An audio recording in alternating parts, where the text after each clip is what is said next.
Muitíssimo boa tarde a todos e a todas que estejam agora nesse momento online.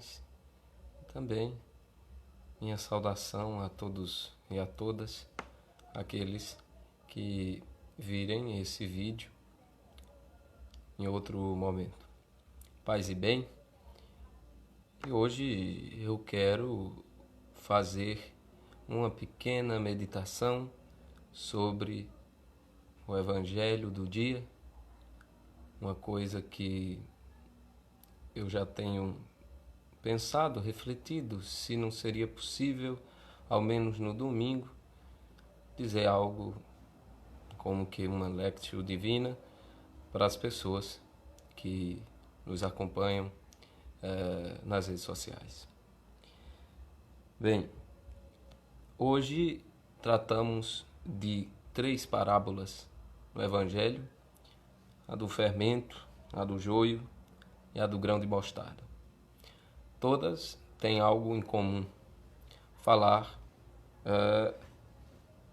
da história do mundo, da história da salvação e do reino de Deus.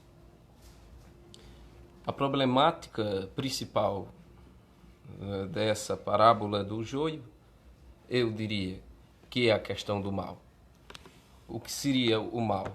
O que é o mal? De onde veio o mal? Para os filósofos, como Santo Agostinho, que é um dos pais da igreja, o mal não tem substância alguma. O mal seria o vazio. No entanto, o Senhor vai falar no Evangelho que plantando no seu campo o trigo, no meio do trigo surge o joio de maneira misteriosa. E se perguntam por que surgiu este joio no meio do trigo. E o Senhor responde: um inimigo o semeou. O próprio Senhor explica a parábola, dando maiores dimensões ao seu ensinamento, aos seus discípulos em particular. Mas quero hoje falar sobre a problemática do mal. O que é o mal? O mal existe? O que é o mal? Bem, como antes havia dito, Santo Agostinho vai nos falar que o mal não tem substância. Ou seja, que ele não é absolutamente nada. E como nós podemos pensar nisso? Em primeiro lugar, se pergunta: quem é o mal? Ou o que é o mal? Algumas pessoas vão dizer que é Satanás, ou Lúcifer, ou alguns dos demônios, ou os próprios demônios. Em todo caso, apesar desses espíritos, desses seres, dessas pessoas fazerem obras más, eles não podem ser intitulados de o mal. O mal em si não pode ser Satanás, porque se o mal existe, ele é um ser, então ele é o inimigo de Deus.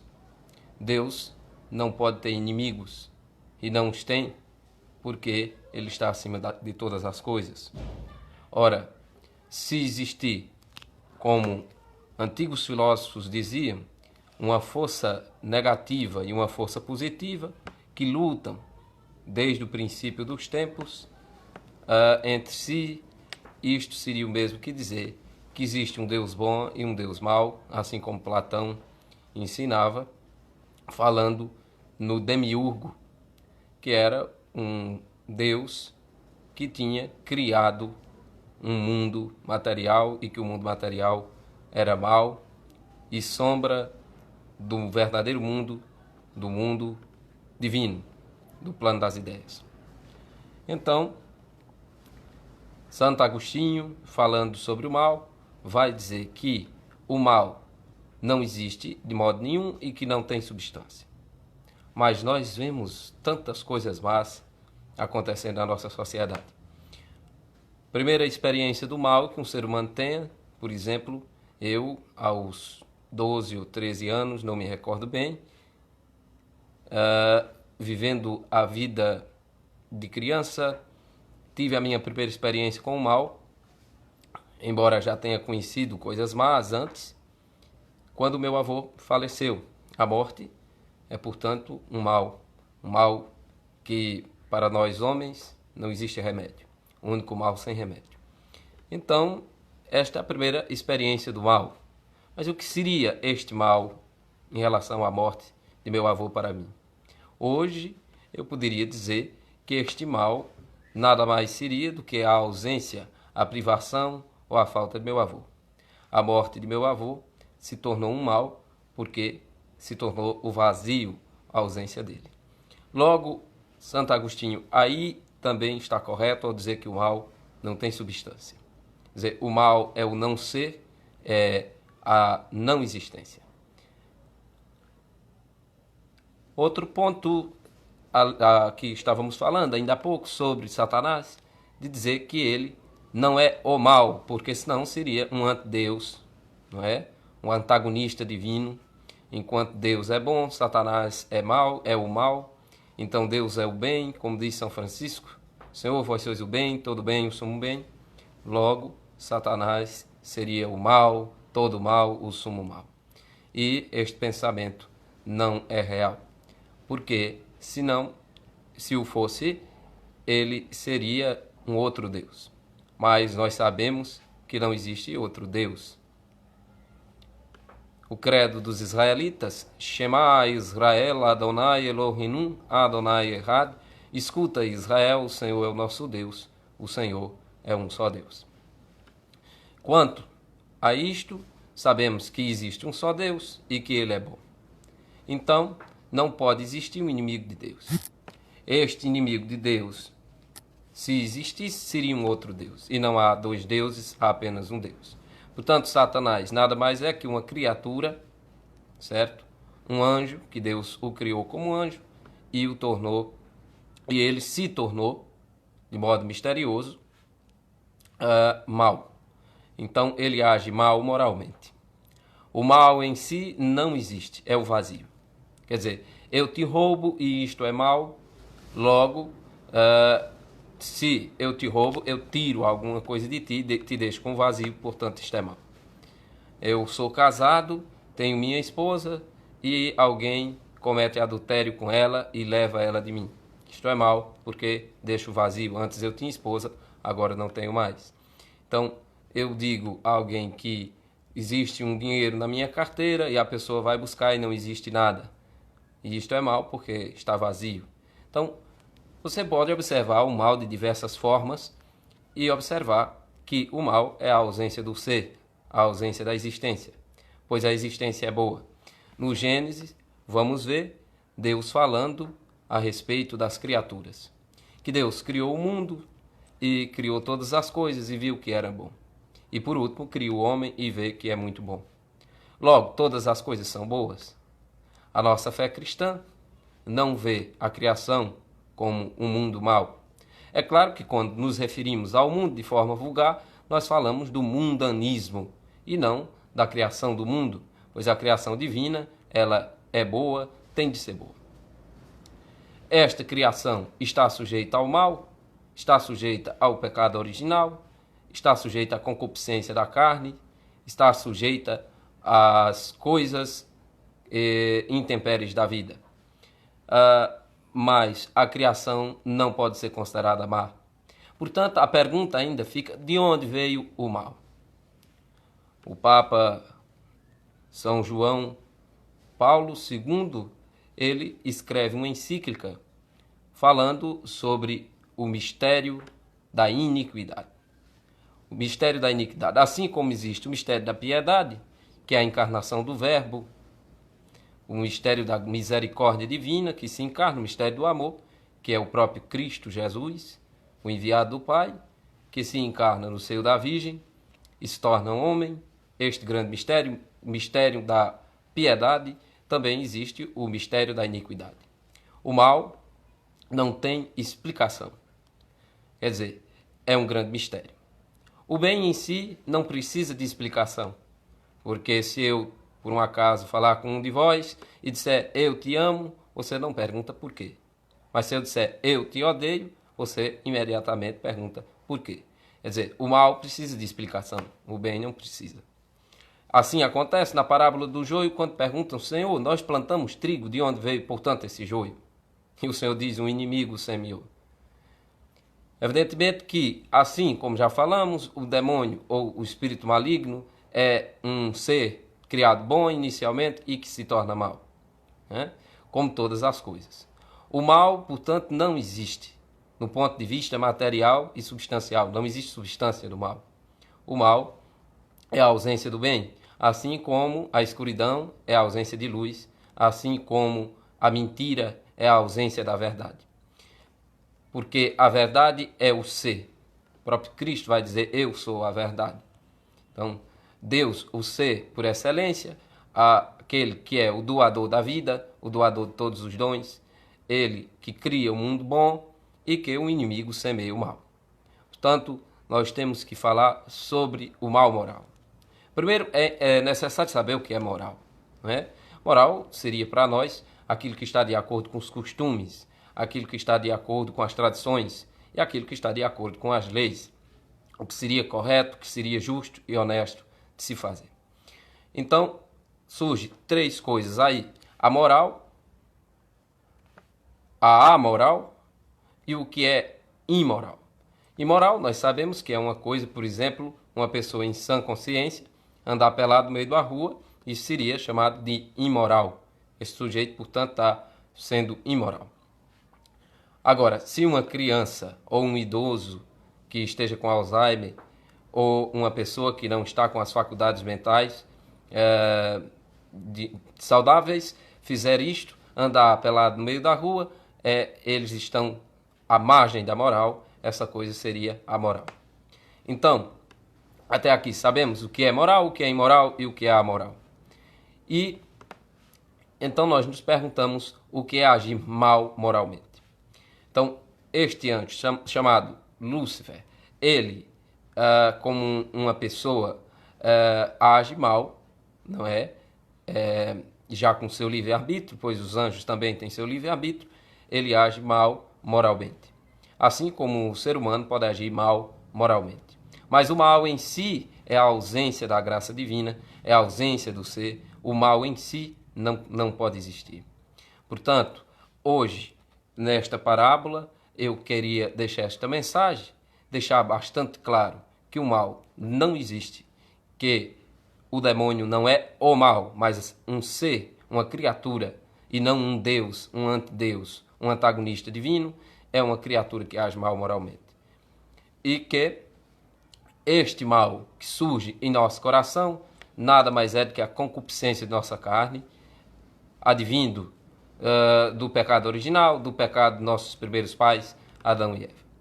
Agora, o que seria o reino de Deus? O reino de Deus seria precisamente a graça divina, não é? A vontade de Deus e tornar-se verdadeiros filhos de Deus.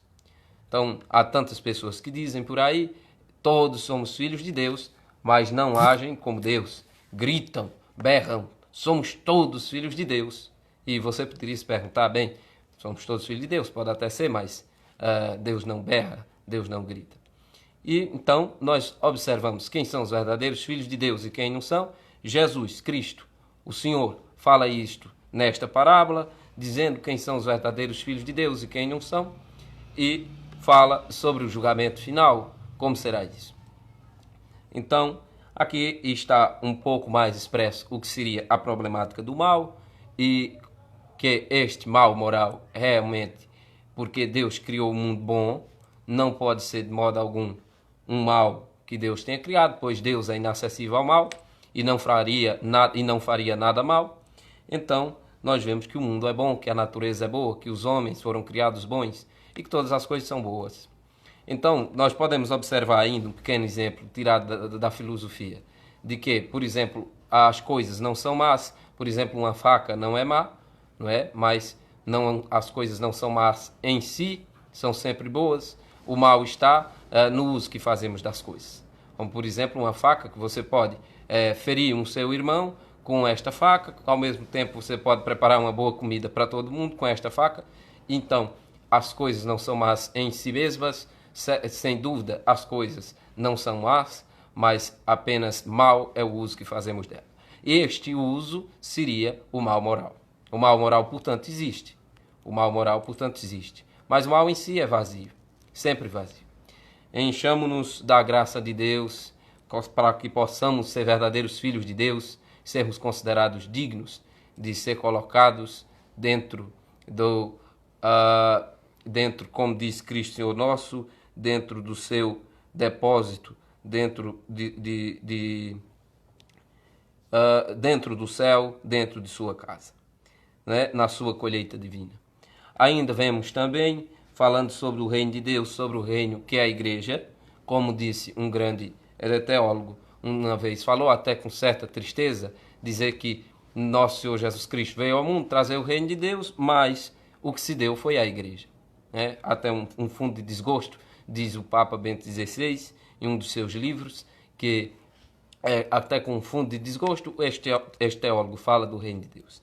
Então, este reino de Deus, que é esta semente de mostarda, que começa pequeno com os discípulos, lá na Judéia, em Jerusalém, e de lá se espalha pelo mundo inteiro, e é que as aves do céu vêm se aninhar em seus ramos.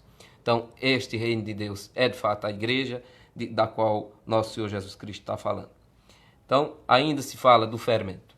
Em outro momento, falando de fermento, Cristo Senhor nosso diz no Evangelho a seus discípulos, cuidado com o fermento dos fariseus. Meus irmãos, minhas irmãs, tenhamos cuidado com o fermento dos fariseus, o fermento do mundo, o fermento do demônio, o fermento da concupiscência de nossa carne e, sobretudo, o fermento das ideias. Quantas ideias não cristãs estão pelo mundo inteiro sendo espalhadas e nós, como cristãos católicos, como cristãos protestantes, seja lá qual for a tua religião, quantos de nós estamos indo pelo mundanismo, pela voz dos nossos governantes, que muitas vezes falam coisas que não são divinas, que não vêm das Escrituras, que não vêm do nosso Mestre. Um só é o nosso Mestre, Cristo Senhor nosso. Ele mesmo disse, tenhamos cuidado com este fermento, mas observemos que o grande fermento da graça divina, o grande fermento divino, é sua palavra, sua doutrina e o exemplo dos cristãos. Os verdadeiros cristãos vivem e dão exemplo. São Francisco de Assis, nosso seráfico pai, dizia sempre, pregai o evangelho a toda criatura, a toda hora e a todo momento. Se possível, fale. Muitas vezes eu tenho observado que não falo o suficiente, que não prego o suficiente, que não digo o suficiente. É claro, sou um leigo consagrado, não é, de votos particulares, não tenho pregado muito e também não é de total obrigação minha pregar. Somos a parte discente da igreja, aqueles que ouvem, aqueles que aprendem. A parte docente são os sacerdotes, são aqueles que foram ordenados pelos bispos. Hoje também quero falar a respeito de um bispo cearense que faleceu, não me lembro ao certo se foi de coronavírus, se não me engano, o nome Dom Henrique. Rezemos todos por este bispo. Hoje, no ofício das leituras, nós víamos uma pequena leitura, uma pequena meditação falando sobre os bispos, dizendo que os bispos são, de fato, ministros do reino de Deus e que o verdadeiro bispo, sobretudo, é nosso Senhor Jesus Cristo, é Deus, é o Deus que é Pai. Ele é o verdadeiro bispo, o verdadeiro ordenador. Mas temos na terra estes homens que foram consagrados e que merecem também nossa admiração. Hoje também, nesta leitura, falando-se do reino de Deus, perdemos neste mundo um homem que nos ajudava, que era um pastor das ovelhas de Cristo, mas temos agora, certamente, um santo nos céus para interceder por nós na Igreja Triunfante. Em tudo isto, eu te agradeço a todos que estejam vendo este vídeo. Ele ficou um pouco comprido, mas aqueles que tiverem paciência e observarem minhas ideias, que não são minhas de fato, são todas tiradas de Santo Agostinho e dos santos padres da doutrina da Igreja, mas que eu falei da maneira mais clara possível. Grande abraço para todos, paz e bem, Que a Virgem Maria, bem-aventurada Virgem Maria, nos abençoe e nos guarde. São Francisco de Santa Clara. Até mais.